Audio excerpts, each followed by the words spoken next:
Hello बच्चों, welcome back to the channel future and freedom. ये है हमारा सेशन नंबर 2 ग्रेविटेशन का। इससे पहले वाले सेशन में हमने कवर किया था हमारा gravitational force, universal law of gravitation को और उसकी इंपॉर्टेंस को। इस वाले सेशन में हम लोग कवर करेंगे फ्री फॉल बॉडीज, ठीक है, and acceleration due to gravity को। चलिए without wasting any time let's start the session. तो इसमें जो हम पढ़ेंगे वो है सबसे पहला concept free fall. Free fall क्या है? जब भी हम दो ऑब्जेक्ट को ऊपर से यानी कि एक हाइट से छोड़ते हैं तो हम क्या देखते हैं कि क्या होता है, हैवी ऑब्जेक्ट और लाइट ऑब्जेक्ट में से कौन पहले गिरता है। तो for example I have this paper, okay,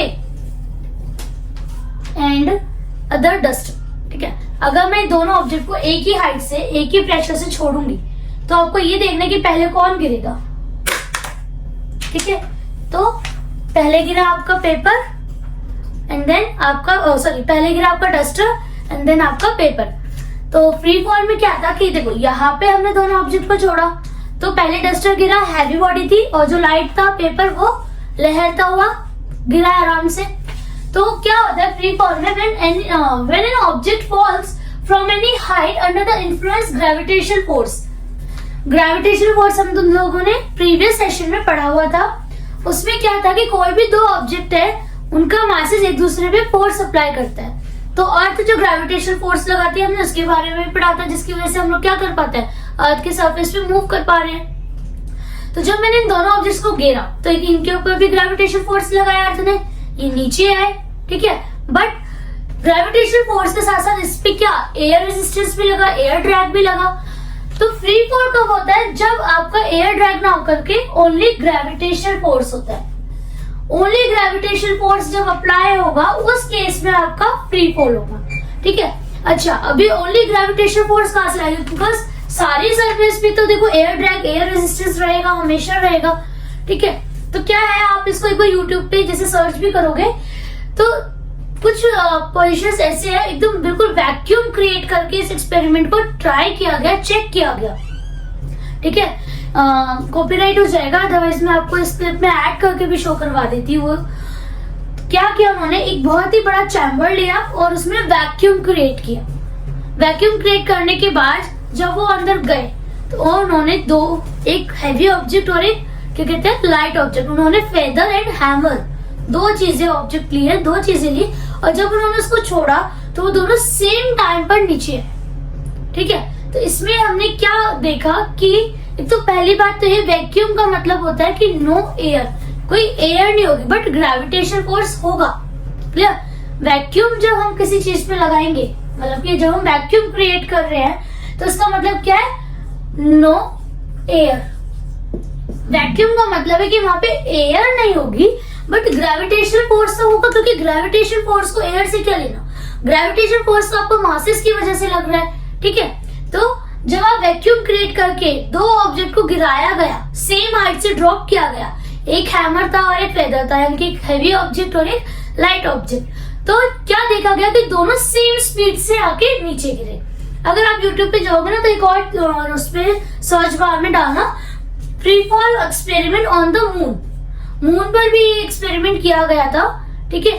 तो वहां पे अब ग्रेविटी तो है नहीं, एयर है ही नहीं, ठीक है। ग्रेविटी है बट एयर नहीं है, आई मीन मून पे आपका क्या है, एयर है नहीं। तो जब दोनों ऑब्जेक्ट को गिराया गया तो क्या हुआ, दोनों सेम स्पीड से दोनों सेम टाइमिंग पे नीचे आके गिरे, ठीक है। तो ये था आपका free fall. When an object falls from an height under the influence of gravitational force only, सिर्फ उस पर ग्रेविटेशनल फोर्स लगना चाहिए, ठीक है, no air in the vacuum chamber, तो उसको हम बोलेंगे free fall. Is it clear to all of you? Okay. इसके बाद आता है आपका most important concept, acceleration due to gravity.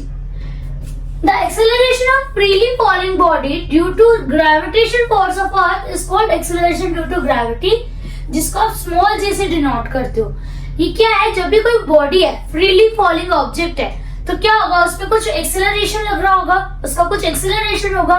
तो वो जो एक्सेलरेशन है उसका बॉडी का, when it is moving with under the influence of gravitational force of अर्थ, उसको हम बोलेंगे एक्सेलरेशन ड्यू टू ग्रेविटी, यानी कि जी। जी की वैल्यू आपने पढ़ी है, जी की वैल्यू आप हमेशा से इसको यूज करते आएंगे तो 9.8 होती है, बट आप अर्थ पे कुछ लोकेशंस ऐसी भी है जहाँ पे जी की वैल्यू जो है 9.8 से कम है, ठीक है। बट मतलब जी का बेसिकली काम क्या है, किसी भी ऑब्जेक्ट को नीचे की तरफ खींचना, यही तो एक्सेलरेशन ड्यू टू ग्रेविटी है आपका। ऑब्जेक्ट को क्या कर रहा है, नीचे की तरफ जो आ रहा है, जिस एक्सेलरेशन से आ रहा है वही आपका जी है, ठीक। जो आपका फोर्स है और ग्रेविटेशन फोर्स, वो आपको पुल कर रहा है नीचे की तरफ, और जिस एक्सेलरेशन से वो नीचे की तरफ जा रहा है that is your g. Is it clear? चलिए अभी आप ये देखेंगे कि जो जो ग्रेविटी है, एक्सेलरेशन ड्यू टू ग्रेविटी है जो आपका, वो किन किन फैक्टर्स पे डिपेंड करती है, ठीक है। तो जैसे आपने पढ़ा फोर्स क्या होगी,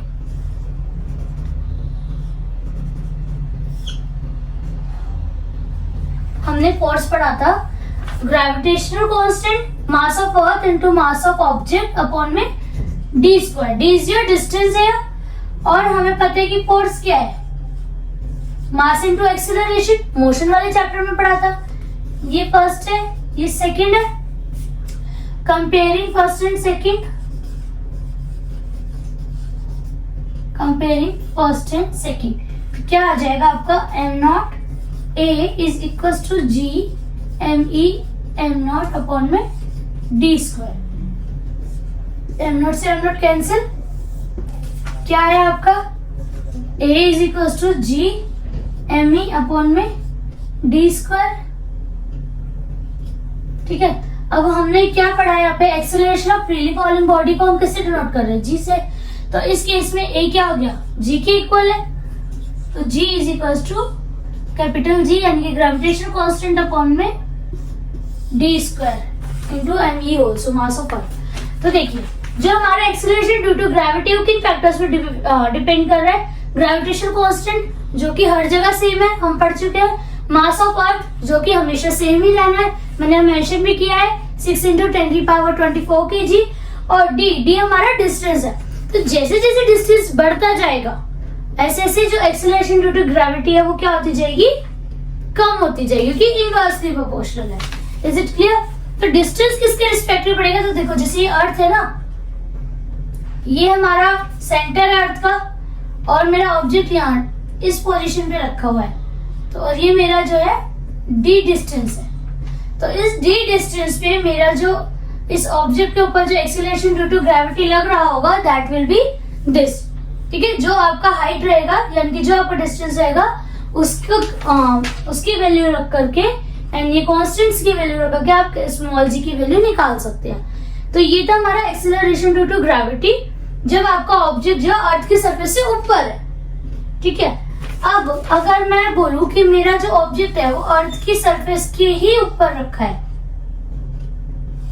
ठीक है, तो अब इस केस में जी की वैल्यू क्या होगी, तो देखो जब ये अर्थ के सरफेस पे रखा है आपका ऑब्जेक्ट, तो जो डिस्टेंस है वो क्या हो गया, रेडियस ऑफ अर्थ, और जी की वैल्यू क्या हो जाएगी, जी की वैल्यू हो जाएगी capital G M E upon में आर ई का स्क्वायर, ठीक है। यहाँ पे अगर आप वैल्यूज को पुट करेंगे ना, लेट मी क्लियर दिस,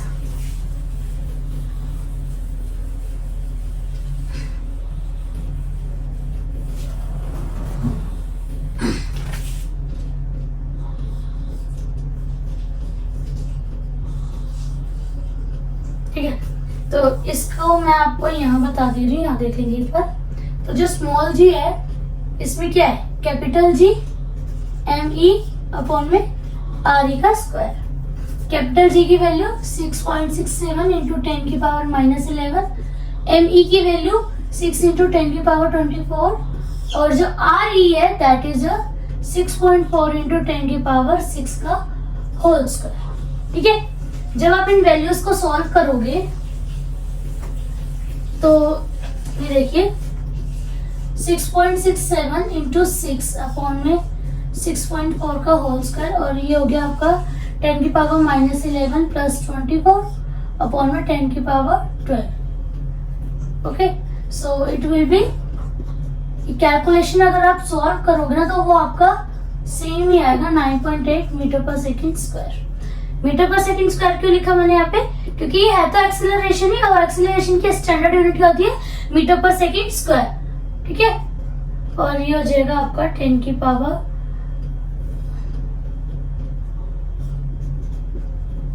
तो ये कैंसिल होके यहाँ पे ओनली 10 बच जाएगा। तो जब आप इसको सॉल्व आउट करोगे ना तो यही आएगा। हम इसको यही पढ़ते आ रहे हैं हमेशा से। और जो मैंने आपको बताया ना कि अर्थ पे कुछ पार्ट्स हमारी, कुछ पोजीशंस ऐसी हैं, कुछ लोकेशंस ऐसी हैं जहाँ पे जो है ग्रेविटी कम फील होती है। वो क्यों? क्योंकि वहाँ पे 9.8 से कम ग्रेविटी है। ऐसा नहीं है कि वहाँ पे जीरो ग्रेविटी है। जीरो ग्रेविटी कहीं नहीं है। पूरी अर्थ पे कहीं पर भी आप जाओगे, कहीं पे भी किसी भी लोकेशन को ढूंढ लो, कहीं पे भी कोई भी ऑब्जेक्ट ऐसा नहीं है जहाँ पे जीरो ग्रेविटी हो। बिकॉज ग्रेविटी जो है वो डिपेंड ही नहीं कर रही किसी ऑब्जेक्ट पे। उसका क्या है, या तो वो ग्रेविटेशन कांस्टेंट पे कांस्टेंट है, चेंज ही नहीं हो सकता, मास ऑफ अर्थ चेंज ही नहीं हो सकता। वो डिपेंड कर रही है हाइट पे। तो हाइट क्या है? अब देखो हाइट तो जीरो हो नहीं सकती क्योंकि डिनोमिनेटर में जीरो मींस इन्फिनिटी, तो डिनोमिनेटर में जीरो तो वैसे भी नहीं आता। तो जो ग्रेविटी है वो अर्थ में कहीं पर भी जीरो नहीं हो सकती। बट कुछ प्लेसेस ऐसे हैं जहाँ पे ग्रेविटी जो है वो कम है, 9.8 से कम है।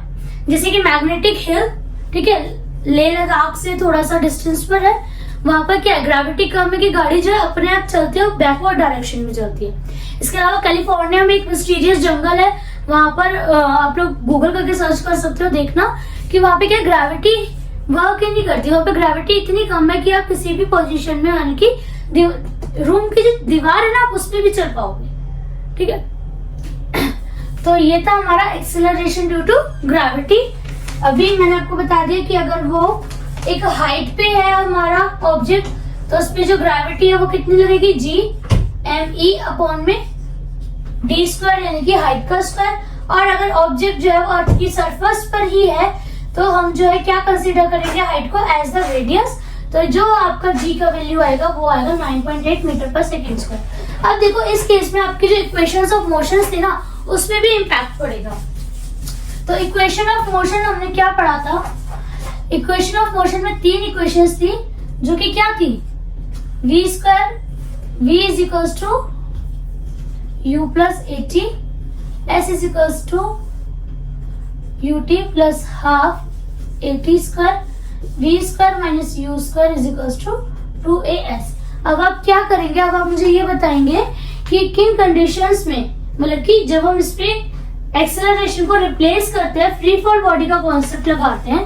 ये इक्वेशन ऑफ मोशन थी, ठीक है, और यहाँ पे हम क्या कर रहे हैं, फ्री फॉल बॉडी का कॉन्सेप्ट ले रहे हैं। तो इस केस में इक्वेशंस में क्या चेंज आएगा, देखो v इज इक्वल्स टू क्या हो जाएगा, u प्लस gt, क्योंकि फ्री फॉल बॉडी के केस में एक्सेलरेशन किस में कन्वर्ट हो जाता है, एक्सेलरेशन ड्यू टू ग्रेविटी यानी कि g में। s क्या हो जाएगा, सॉरी सेकंड इक्वेशन हो जाएगी s is equals to ut plus half gt square, और v square minus u square is equals to 2gs। अब आप इसमें एक और चीज चेंज कर सकते हो। देखो एक्सेलरेशन जो है वो a g से रिप्लेस हो गया, इतना समझ आया। अब यहाँ पे आप देखोगे ना कि s जो है वो h से रिप्लेस हो सकता है। s का मतलब क्या था, हाइट, सॉरी डिस्टेंस। और जो फ्री फॉल का कॉन्सेप्ट होगा, बॉडी क्या है, हाइट से गिरेगी, तो जो हमारा s है वो it will be replaced by the height, यानी कि हाइट से उसको हम रिप्लेस कर देंगे।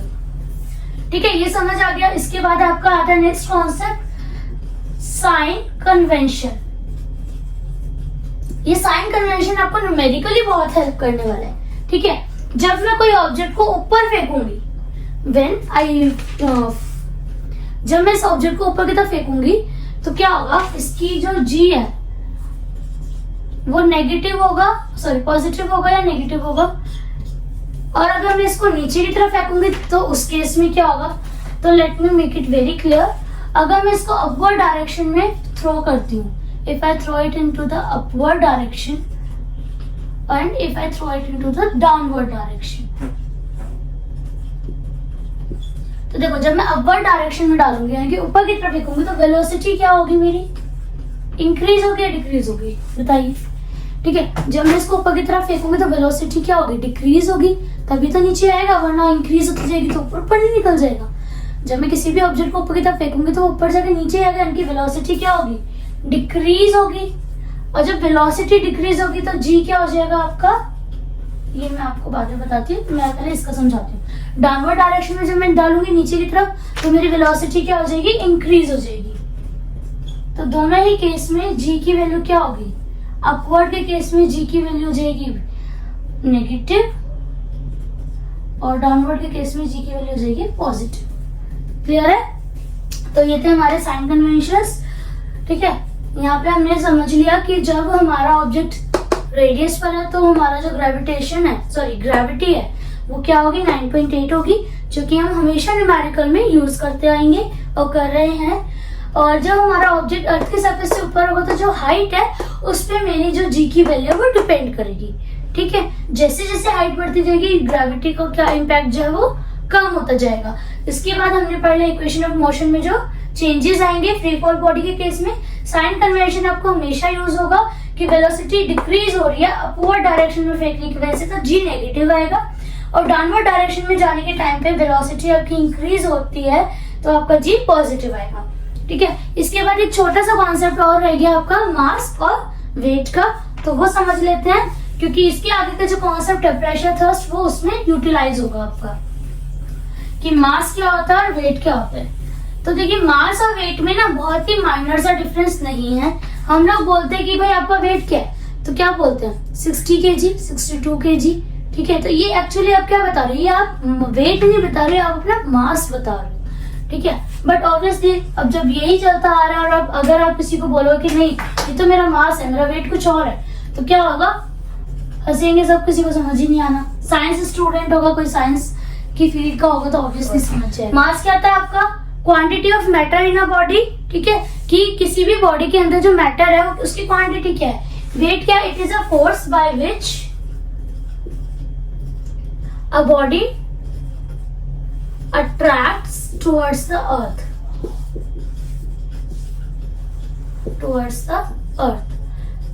कोई भी बॉडी जो अर्थ की तरफ अट्रैक्ट हो रही है, वो फोर्स जो लग रहा है उस बॉडी पे, बॉडी का, तो वो क्या है, हमारा वेट है। और मास क्या है कि उस बॉडी के अंदर जो मैटर है उसकी क्वांटिटी क्या है। तो जब क्वांटिटी है वो तो कांस्टेंट रहनी है, ये तो कांस्टेंट हो जाएगा।